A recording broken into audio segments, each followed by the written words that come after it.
Good afternoon, everyone, and welcome to the Centre for Aging and Dementia Research lunchtime seminar.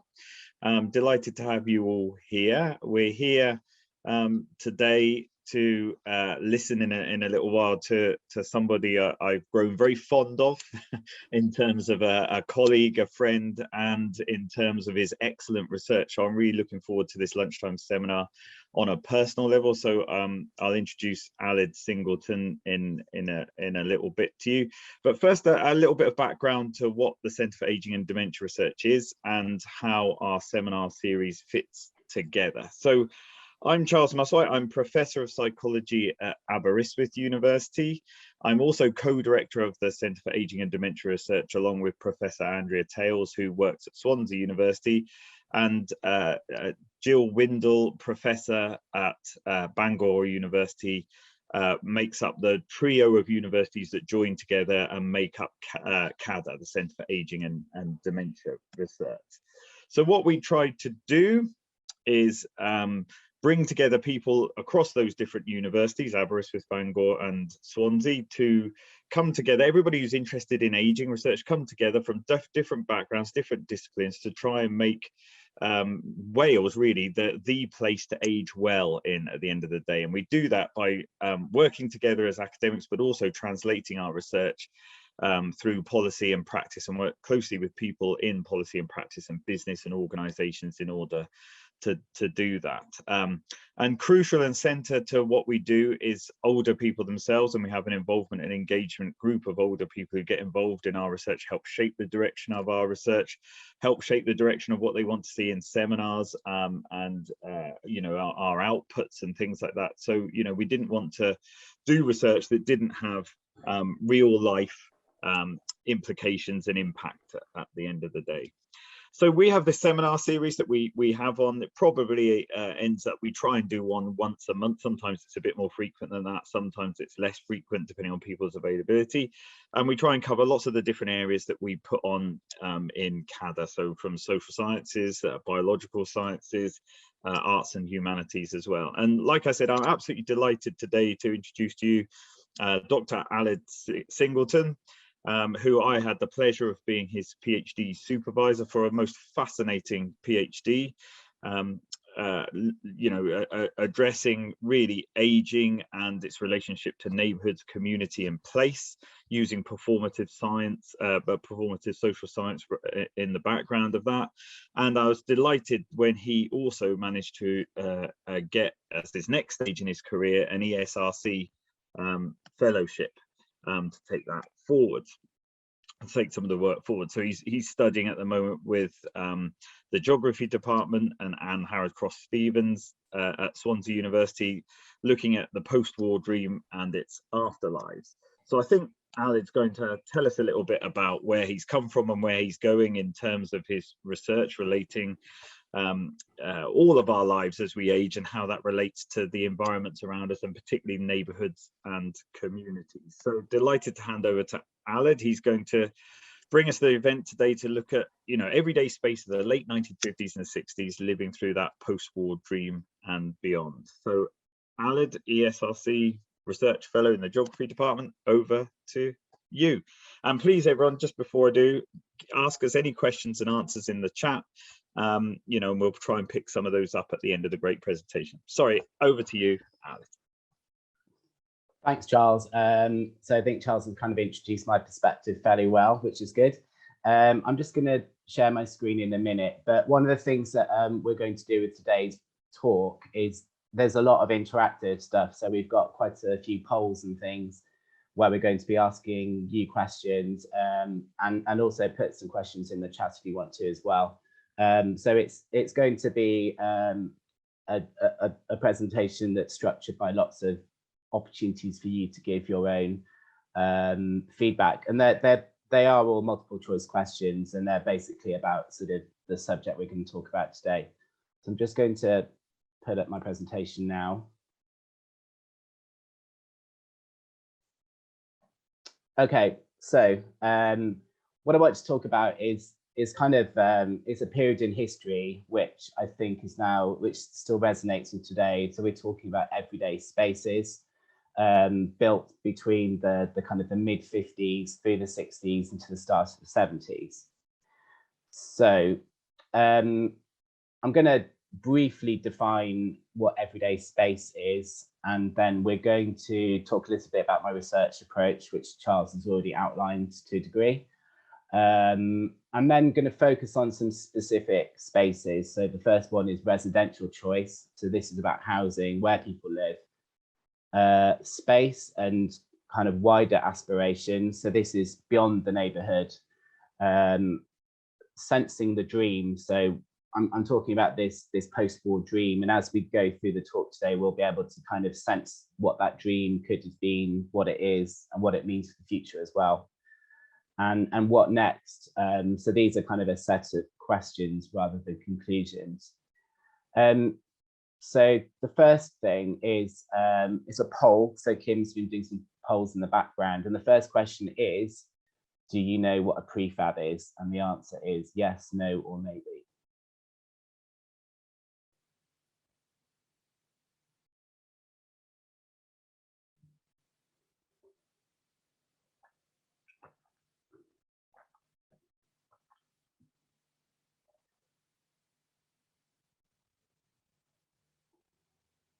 Great. So there's one person who doesn't know what a prefab is. Right. This is a prefab house. So at the end of World War II, there were lots of houses were demolished well, they weren't demolished, but lots of houses were bombed in bigger cities and industrial ports, places like Swansea. So at the end of World War II, the prefab was kind of an immediate response to housing needs, and quite often they were actually built in the factories, were also used during the war to make tanks and planes and all sorts of bombs and things like that. So the kind of the capacity to produce lots of things very quickly enabled these houses to be built. So they were basically brought onto sites more or less finished, and some of these prefabs lasted a very long time. We've still got some still housing people in the UK today, but on the whole they lasted sometimes 50, 60 years. And this one here is the last prefab on Ridgeway in Newport. So yeah, so what I want to talk about really is beyond the prefab. So the prefab was very much a response to the immediate housing need. My mum was born and brought up in a prefab. She was born in 1947, for example. But the period I'm going to talk about now is kind of once society had sort of decided what it wanted to do for the future, and we're looking at the period between about 1953 and about 1973. And over those 20 years, there was a big change in both housing tenure and also the rates of house building. But like I said before, we're not just going to talk about housing, we're also going to broaden out to town centres as well. So my research approach, like Charles said, it was in the School of Aging at Swansea, and I concentrated on a place called Cullian in Newport, South Wales. So broadly, the question was about emotional attachment to place and space, to do with how we, why we kind of stay in places, and just trying to understand how people relate to space and place.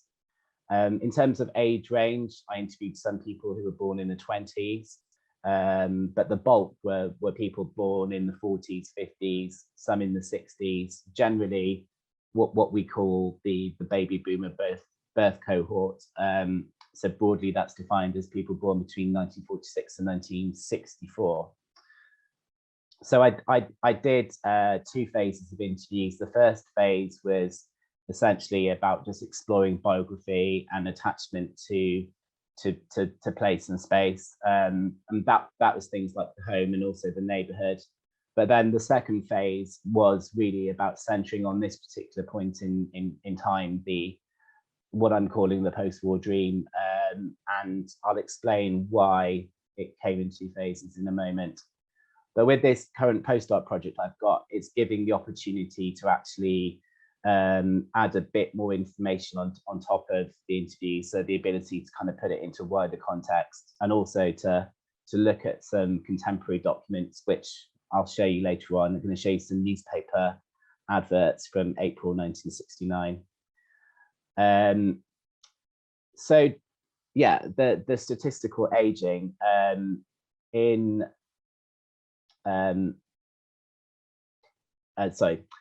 this is Chilean, and you can see on this slide here that these are the stats from Newport City Council, and it shows a place where the proportion of people aged 65 and above has increased since the turn of the millennium, and particularly it's not just the proportion, but it's also the actual total number of people over 65. So I was interested to actually explore this and understand why is it that the number of people aged 65 and above is increasing each year. It is a wider phenomenon in the whole of the UK, but as I get towards the end of this presentation, hopefully we'll understand why some places might have more people aged 65 and above.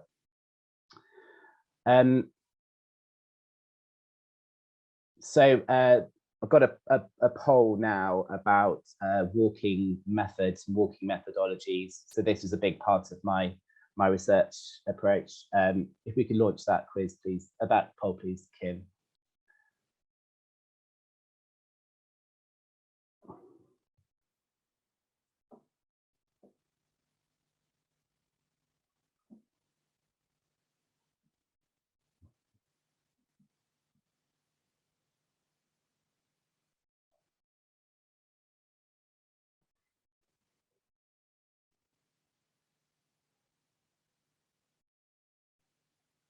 Great, okay, so we've got a roughly 50-50 split. So going to the next slide. So at the heart of the kind of walking method is actually doing interviews which are on the move. So this kind of typifies a walking interview that I did for my research.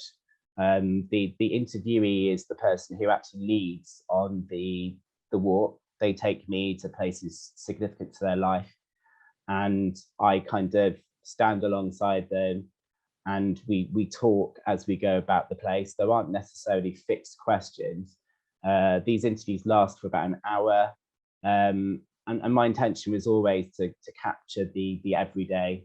So things like work, family life, transport, shopping, and shown on the right hand side of this slide here, you can see the map of a route that I took with one person, and through that hour-long walk, we were able to learn about the biography of this person, lots of different stages across more than 70 years of life. And the other great thing about this method is that you actually capture lots of the everyday in the present. So we walked past a school, and you could hear the noise of the school. We could hear things like the busyness of certain streets, the quietness of other places. Also hear that there were buses, tractors, all sorts of different things. Is a very rich data source from that hour-long interview.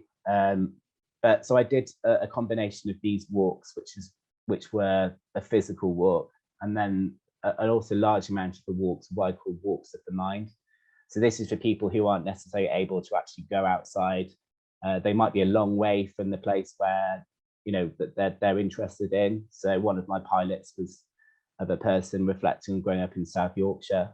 Another case was somebody who was no longer able to go outside, and that these two techniques enabled me to build up an interesting collection of interviews. So that was broadly phase one.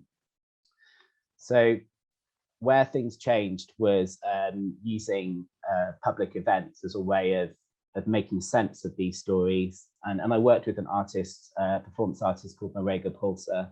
So she's actually in both these images here.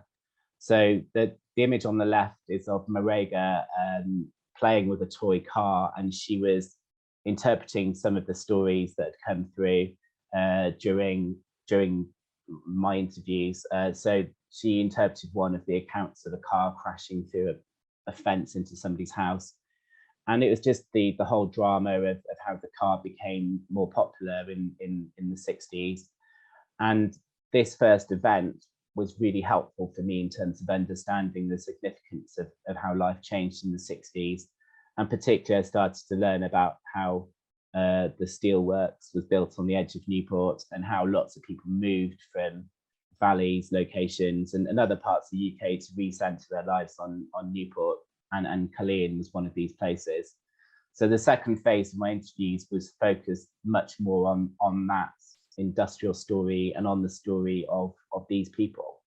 And so the other image is of Rega, and this was in November 2019, and she helped to interpret one of the really interesting stories that came up from one of the interviews. And what it did was, her being an artist, and she's got some she's very creative and engaging and a little bit cheeky as well. It helped to kind of present the story in a very different way to the way that I would, and it actually helped lots of other people to come forward with their accounts at the time. So let's move on to the first major topic, which is residential choice. So what is the correct mix for 1953? So this is the mix between, we've got two polls up at the same time here. So the first one is what's the correct mix of housing in 1953? I'll give you a bit of time for this one. So it's between social renters, owner-occupied and private renters. And then the second question is, what is the correct mix now? So you'll see that it has changed between 1953 and now. If you could all just give your what you think the correct mix was, both in 1953, which is the start of the phase I'm talking about, and what is the correct mix now.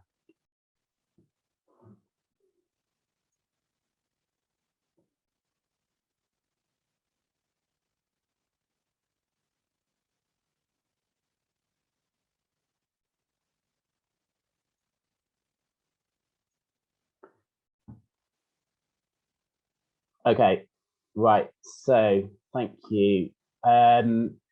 Number one, actually the correct mix. Can we go back to that data, please? Thank you. So the correct mix in 1953 was actually that nearly half the population lived in private rented accommodation, and 30% owner-occupied, 20% social renters. But today, actually the second figure is correct, that 65% owner-occupied. And what I want to show is how these percentages changed over this 20-year period. It's interesting to get those results there, but the impression is that most people were social renters in 1953. Okay, so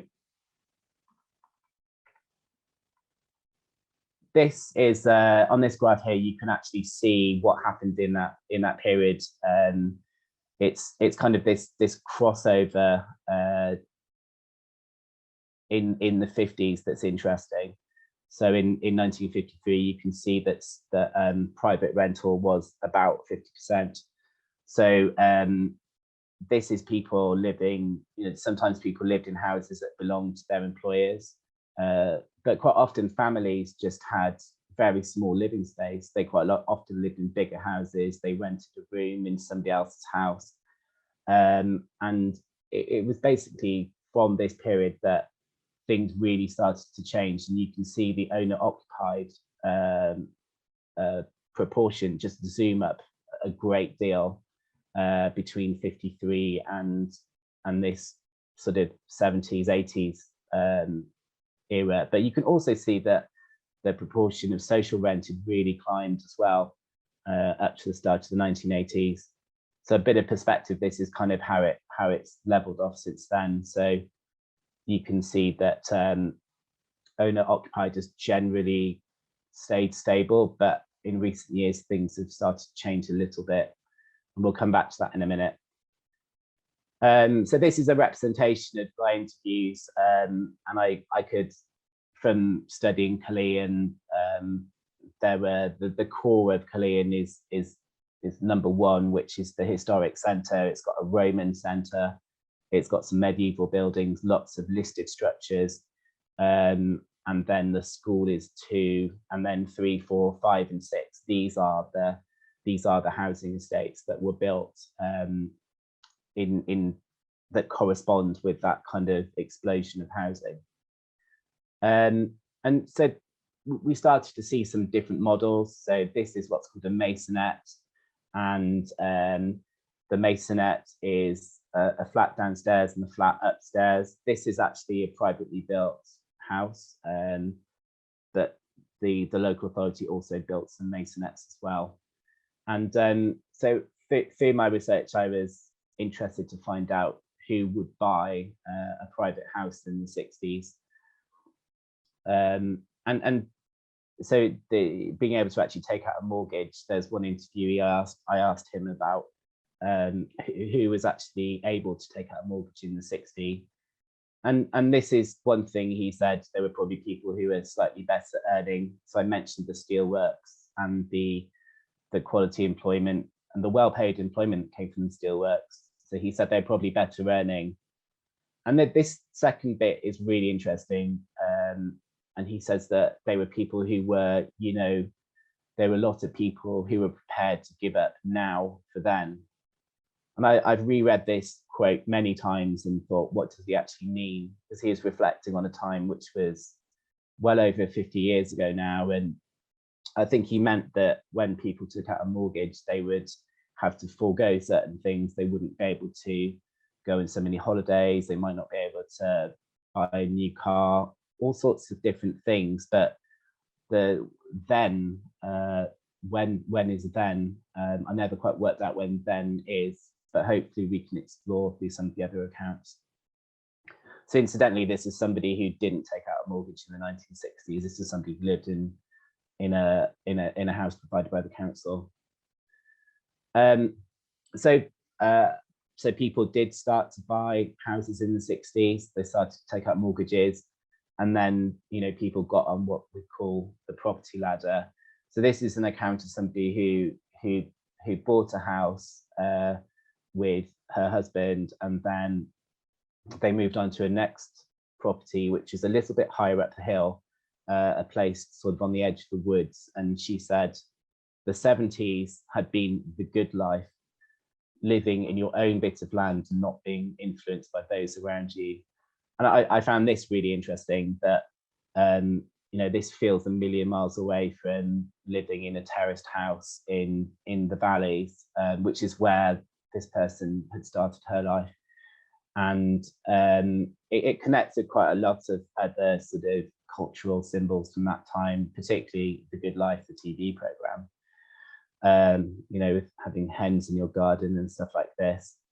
So we're now going to look a little bit at housing completions and another poll here. So approximately 350,000 houses were built in England and Wales in which year?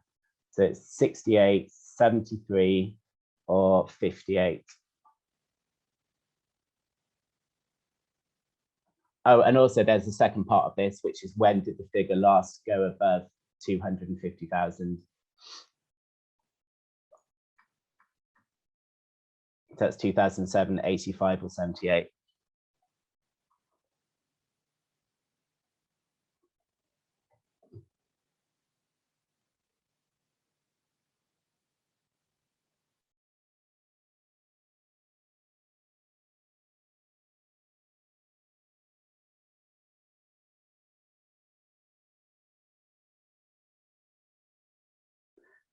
Okay, so yeah, first question, that's right, 1968. Well, we'll come and look at the figures in a minute. It's fairly balanced, actually. So when did the figure last go above 250,000? The answer there is 1978. So it's an interesting one. It's I just looked at the questions, and there's a question here about housing tenure. It's not quite as simple as swapping ownership of housing. It's also about the number of houses that got built. So here's a graph showing the situation between 1920 and 1968, which was the peak.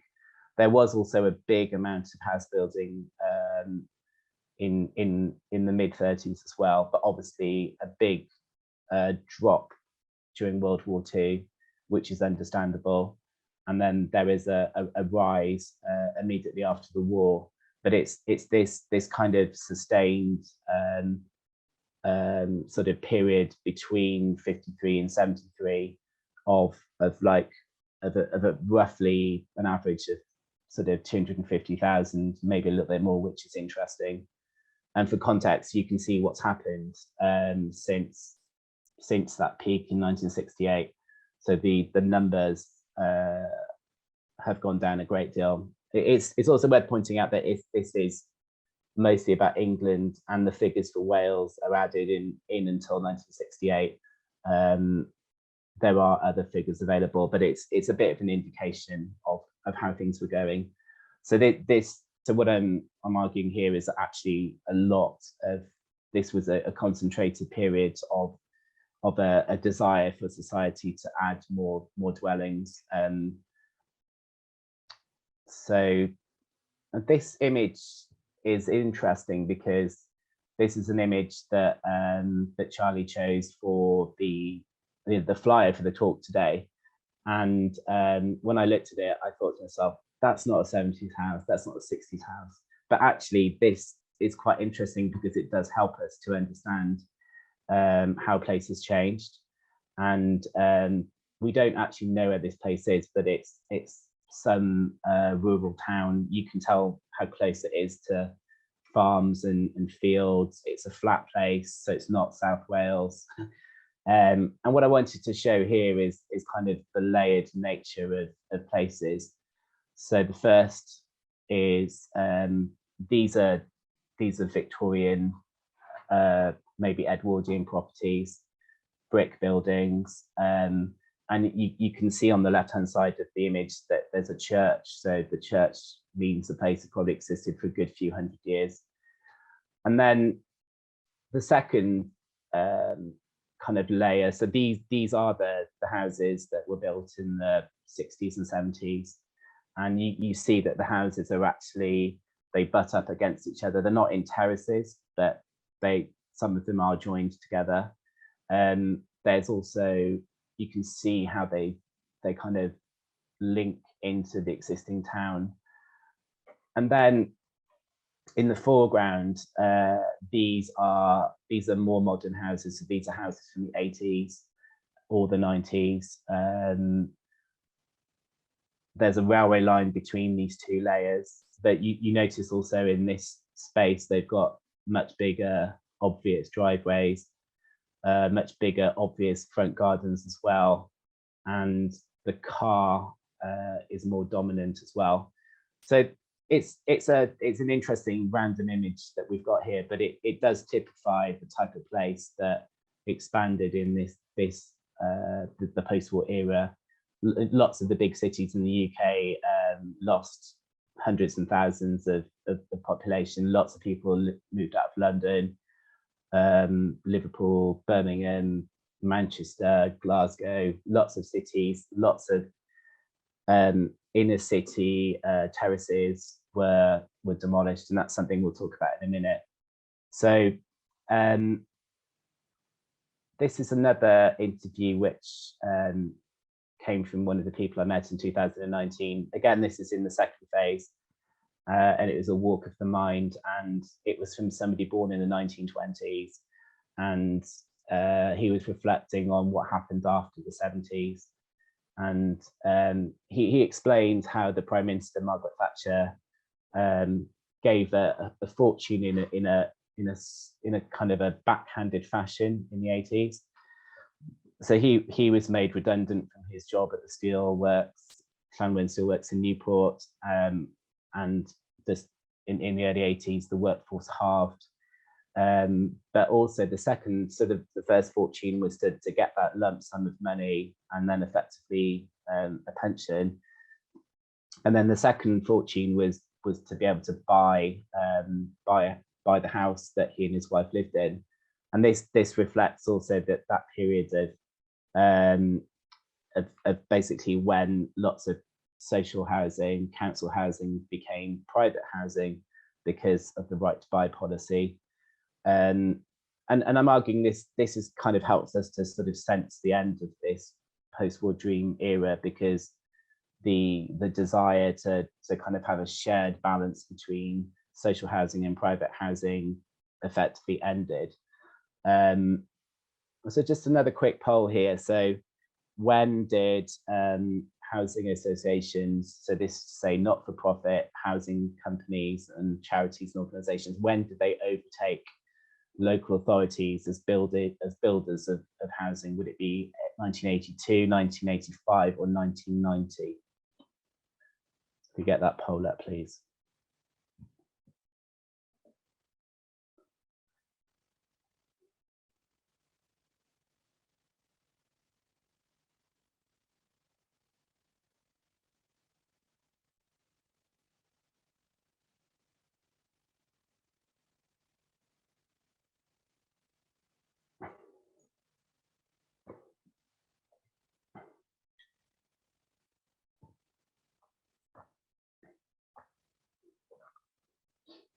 Okay, so majority have gone for 85. Well, the answer is around 1990.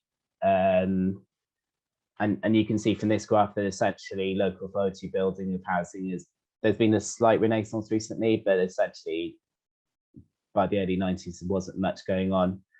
And I didn't quite share the last thing that interview said to me, but he said that the 80s were good times, but they were bad times as well, because on the one hand, people were given these opportunities to buy their house, and indeed this individual he and his wife ended up selling the house they got from the council fairly soon afterwards, and then they were able to buy a private house. But they were also bad times because lots of people made unemployed, and maybe those good jobs in industry we've never seen those jobs again since that period. So this moves on to the next sort of spatial range, which is about space and aspiration. So it's not just about the house and the residential choice, it's also about how employment in this era moved out of the town. And we also saw kind of the rise of shopping centres and very much connectivity through the private car. Got a question here now. So how many dwellings in England and Wales are cleared between the 50s and the early 70s? So is it 800,000, 900,000 or 1.2 million?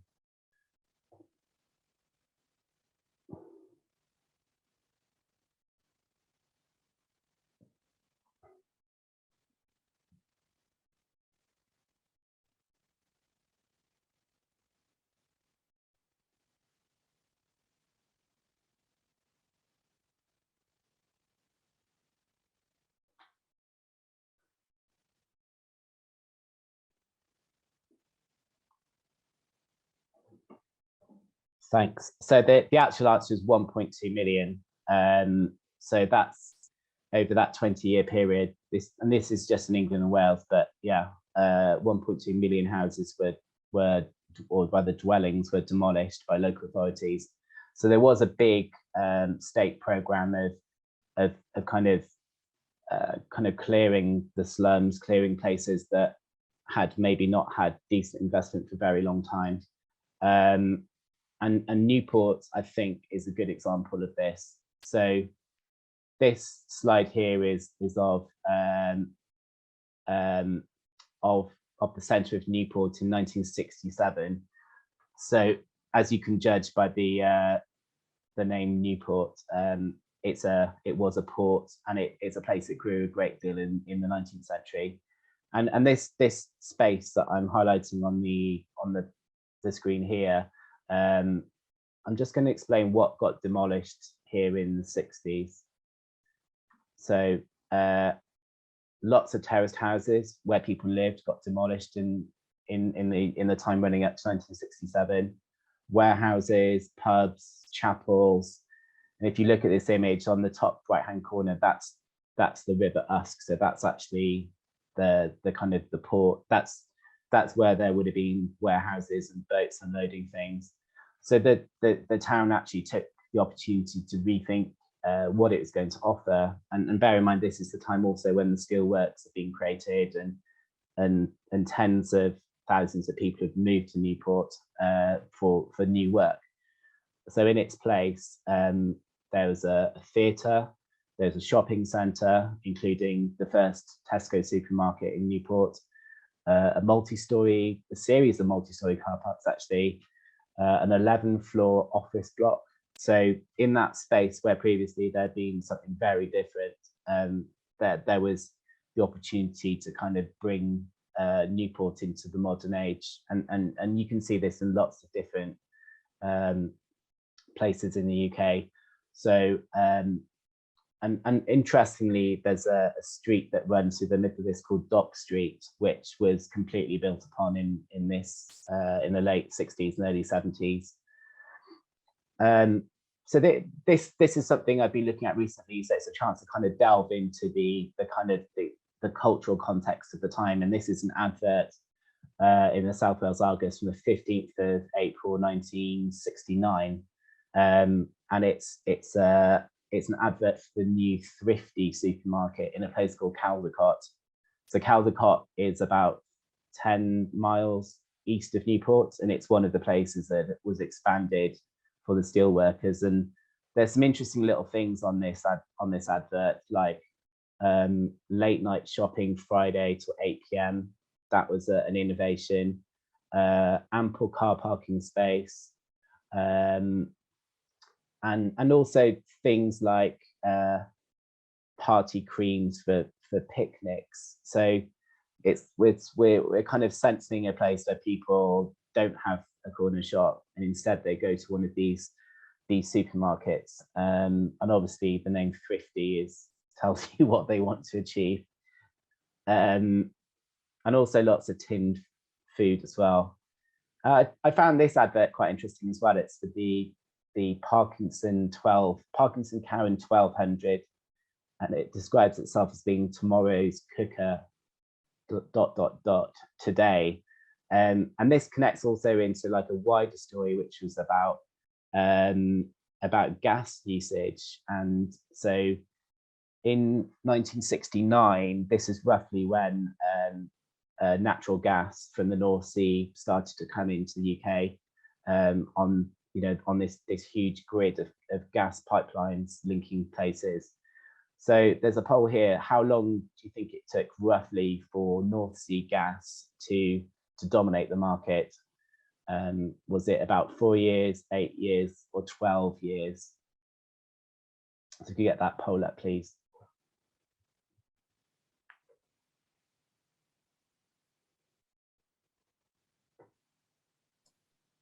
Sorry, Alan, that poll's not coming up for me. So if anyone would like to write in the chat what they think their answers are, that'd be great.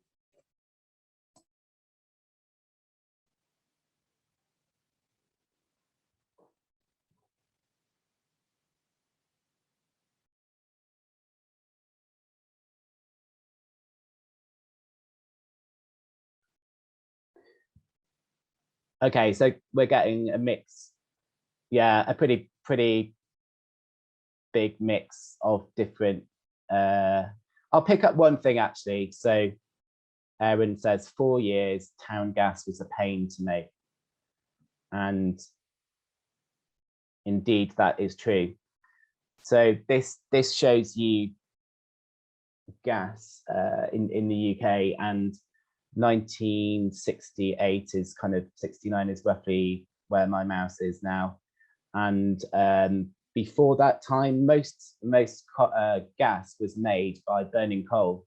So town gas was made by people burning coal, and it was generally the council did it as well. So there were these coal was brought from obviously lots of coal in South Wales, and the coal was burnt and gas was taken off it, and lots of towns had these gas monitors, which are big cylinders that go up and down according to how much gas is inside them. So they all had very much kind of localized systems. And obviously burning coal in the town is going to increase the amount of pollution in town. And it kind of feels like another reason why people wouldn't want to be living in the centre of a town or a city. So having the natural gas which came into the UK from the North Sea, you can see on this graph that it just shot up the amount of, not just the fact that the North Sea gas dominated the market, but also just that North Sea gas enabled so many more people to have things like central heating, so it goes beyond just being able to cook. And I think it helps to kind of understand that period of modernization, because yeah, by about 1975, there's hardly any town gas coming through. And I also wanted to share, this gives you a bit more context as well, about job adverts. Again, this is from April 15th, 1969.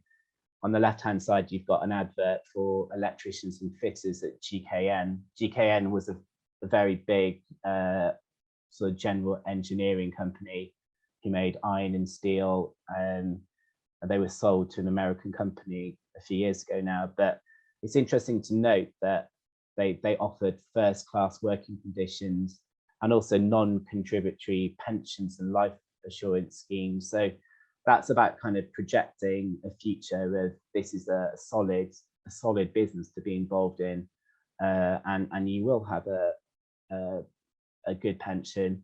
And then this other one from Suflex Limited, looking for female machine operators, ideally aged between 17 and 35. I'm not going to go into the specifics of just purely targeting females 17 to 35, but there are some interesting things in there. They mentioned, for example, that there's a really good canteen on site. Also that if you're going to inquire about this job, then you should phone either between 9 and 12 or between 1:30 and 3 p.m, which suggests that kind of protected lunch break, not going to be working in everybody kind of goes away from the phones at lunchtime. And then this other one is for Easter school leavers to get work in this in the factory, the clothing factory, and they're doing things like they're offering a bus to get to work. So it's a really interesting time of the kind of jobs that are on offer then. And also none of them actually state how much the pay is. Literally hardly any of the job adverts I saw state how much the pay is. So the next thing, it kind of connects to what we've been talking about in terms of car usage. So I've got a poll here. When did the M4 motorway reach Newport? Was it 62, 68 or 72? And also there's a second question, which is, which decade saw the steepest increase in car use? Was it the 50s, the 70s or the 80s?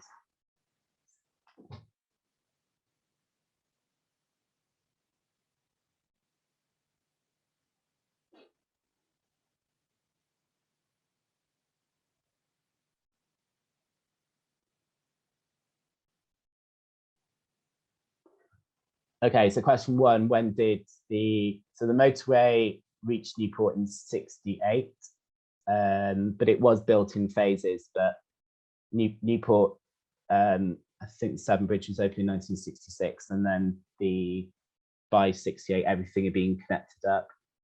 And this second one, I was quite surprised when I looked at the statistics that it was actually broadly in the 80s that car usage increased the most. And the reason why I wanted to show this was because the environment in which we grow up sort of sets our behaviors for the future. So I looked at that figure, and it's not the proportion people had cars. The usage is the number of miles every year, and it was in the 80s that the number of miles went up so much. And I think that does correspond with the time where people brought up with cars just use their cars all the time when they have their own families. There's kind of, so what I'm arguing is also that this era of the mid-50s to early 70s set the tone for what happened next. And for example, this is actually a map of Newport, and this would have been, it's actually a planning document, and you can see on here the motorway going, ending at Dufferin and then going east to connect up the rest of the UK. And actually the motorway to Cardiff came sometime after that, around 1980. And here is Llanwern Steelworks, just to the east of Newport. So this steelworks is a massive part of making Newport the place that it was in the 60s and 70s. And it was very much to the east of the town. So the pollution and all of the noise wasn't in the town, it was deliberately outside. And so these places around Underwood, Caldecott's a little bit further to the east of this map, Underwood, Langston, Cullean, these are all places that had new houses built to service this steelworks. So this is basically towards the end now, and this is about sensing the dream.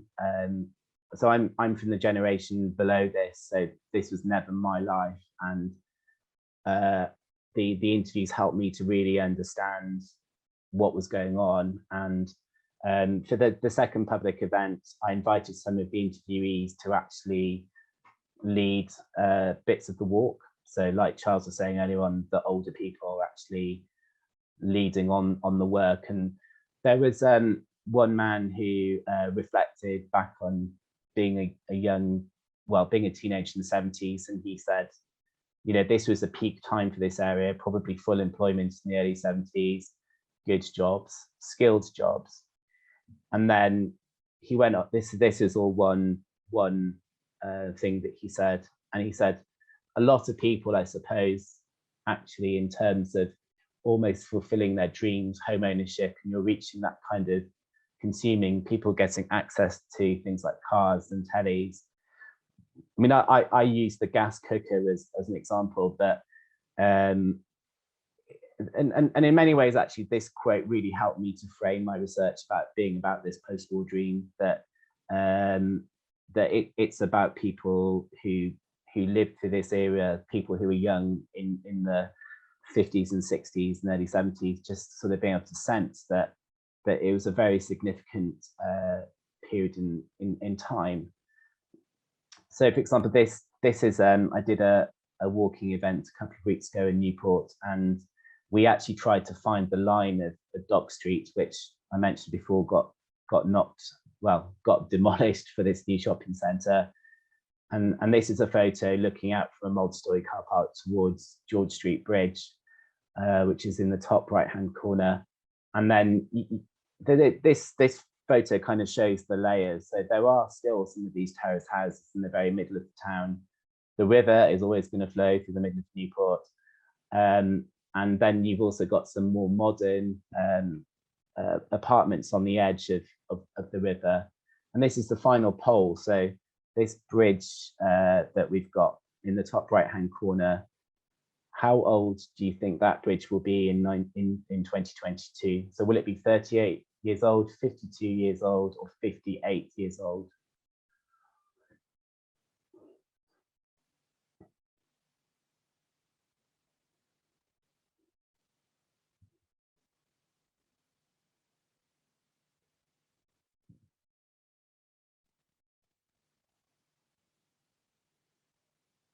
Right, most of you got the right answer, which is that it's going to be 58 years old. So it was built between 62 and 64. And I think it kind of typifies, you know, the fact that the things that we think are actually modern are not so modern anymore. And so this kind of, it's a realization that lots of things in the built environment of the UK was actually created in this era, and that maybe all of this was a dream that relates to the Great Depression between the two world wars, and then the need to kind of set a different direction after the end of World War II. And in terms of the method that I used, it's about being able to kind of individuals being able to reflect back on the life course, and to kind of sense the significance of the times that they lived in. And I think it does, you know, require having lived some years to really see that significance.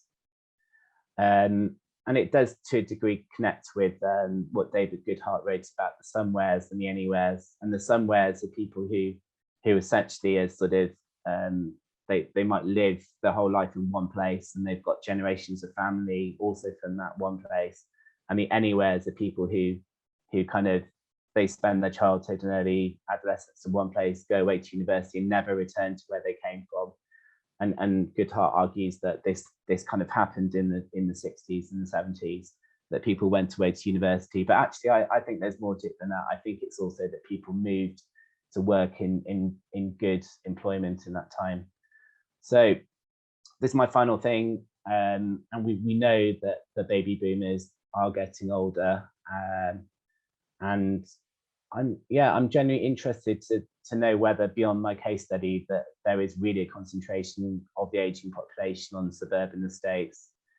And one of the commentators from my interviews, he says, you know, what is the preferred final option in older age? Is it to stay living in your detached house on a hill with a big driveway, or is it something else?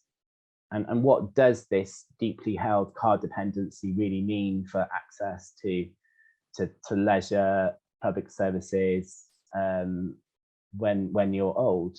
And final point is, from a geographical point of view, that this infrastructure is definitely getting old, and these places are going to need modernisation and repair on quite a large scale in the near future. So that concludes what I wanted to say. I'm really grateful to be able to talk to you all today, and also the polling was a great idea. That's actually Kim's idea, and I think that really helped to kind of hopefully for people to really get into the subject. Yeah, so are there any questions? Brilliant, thank you, Aled.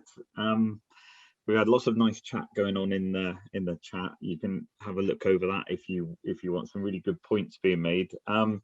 Mark Drain asks a question on housing tenure.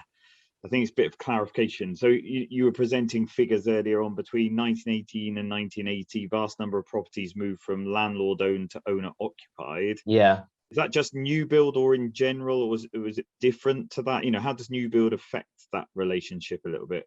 You know, was that pattern in general?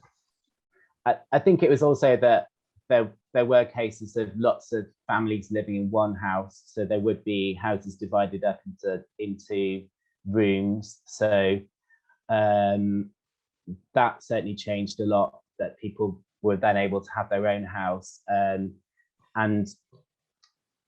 there were lots of houses, like I said, that got demolished. 1.2 million properties were demolished in that kind of 20-year period. So that also changed things. And also in the 60s, there was some rent legislation passed, which meant that actually local authorities bought a hell of a lot of private. They bought the freehold of a lot of terraced streets, and there's I can send out a link to a really great BBC documentary which explains that. And there's also things like private businesses became nationalized as well, and things like coal companies had housing, and which then basically became social housing.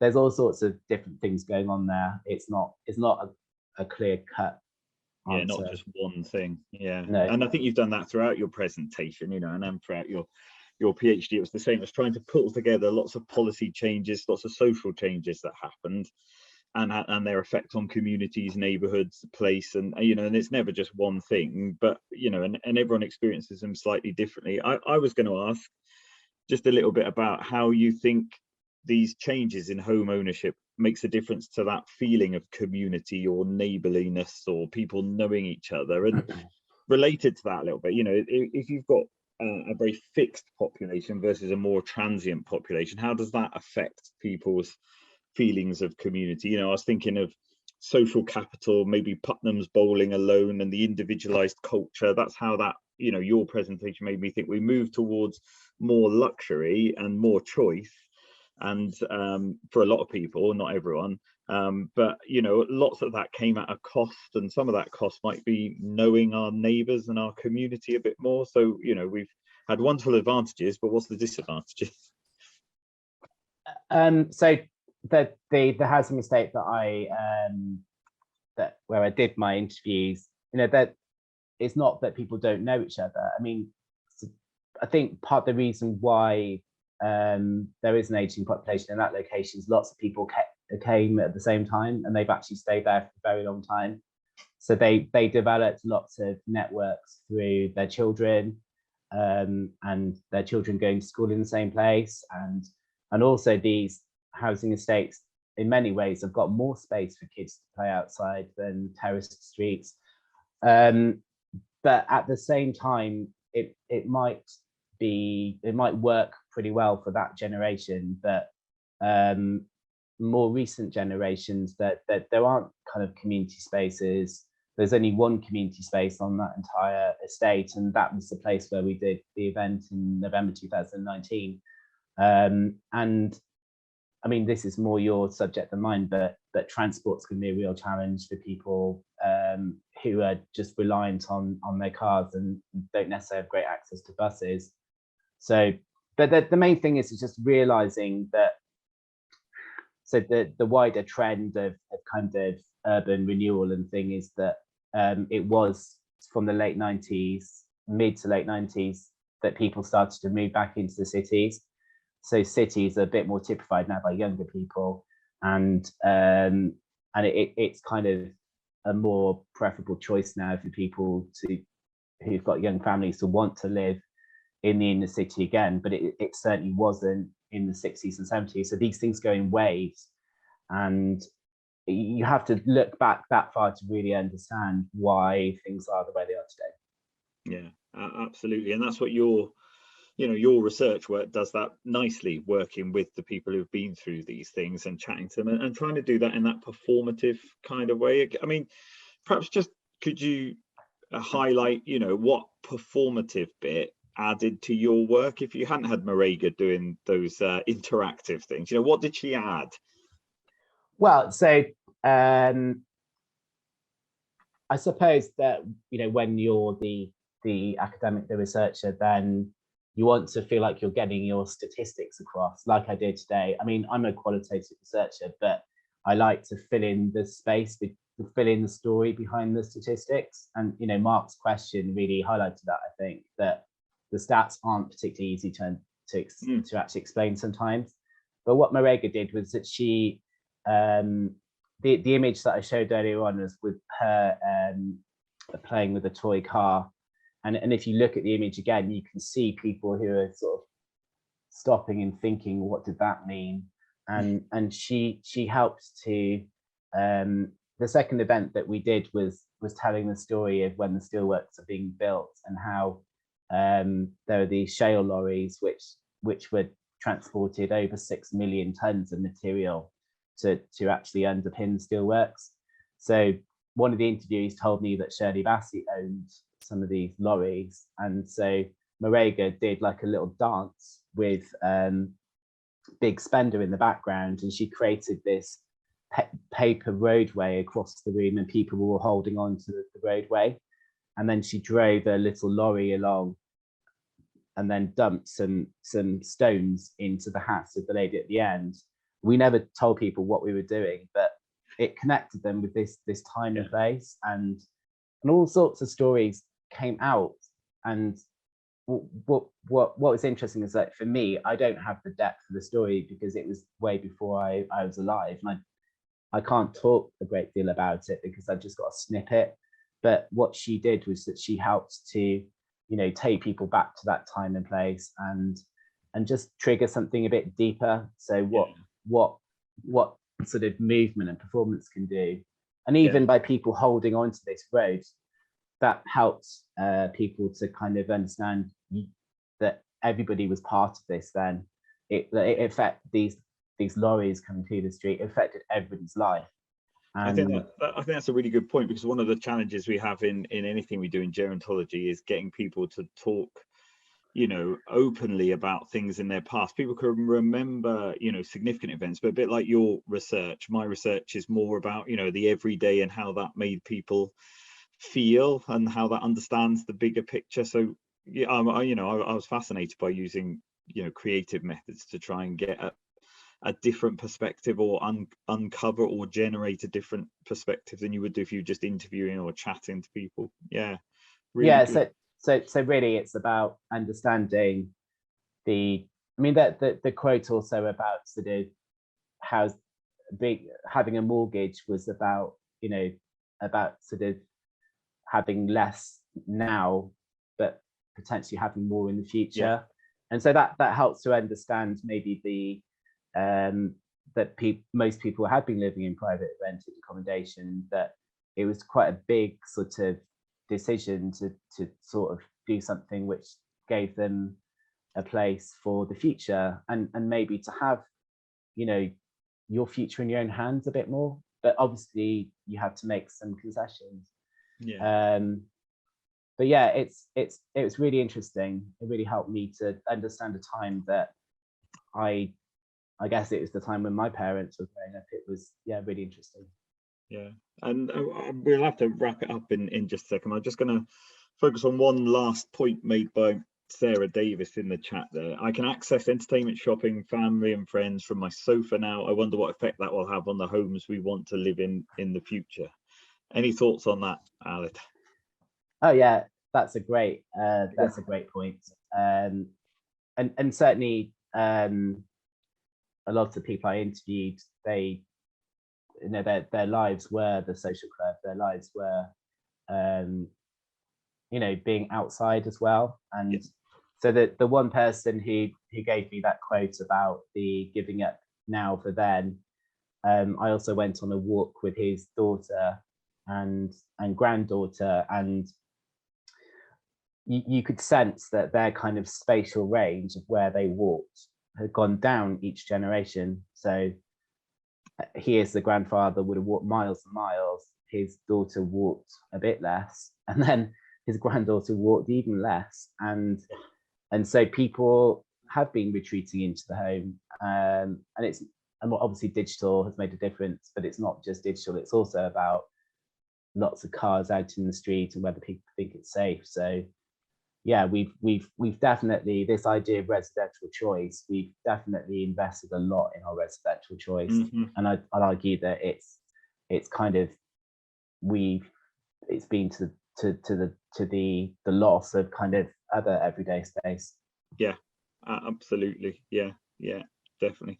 Right, well, thank you, Aled. We'll have to leave it there. It's after 1 o'clock, but that was you know, an excellent presentation. Definitely did, you know, what a presentation should do, which is generate some discussion and some thought. So thank you everyone in the audience as well for your participation in the chat. Some really useful, interesting points. Sorry we couldn't cover them all, but I think Charlie's posted in there the evaluation form. If you can fill that in for us as well, that helps us with our funders. But once again, thank you very much, Aled, for that. It was excellent. Really enjoyed it. You know, it's motivated me to think more about these issues, and possibly do some more research on them. And that's what we hope should happen from this. So thank you very much, and do look out for our next CADA seminar, everyone. I think there's one 25th of January on Welsh language and older people and care, and the importance of that. But other than that, yeah, once again, thank you, Aled, and thank you everyone else. Thank you. Cheers.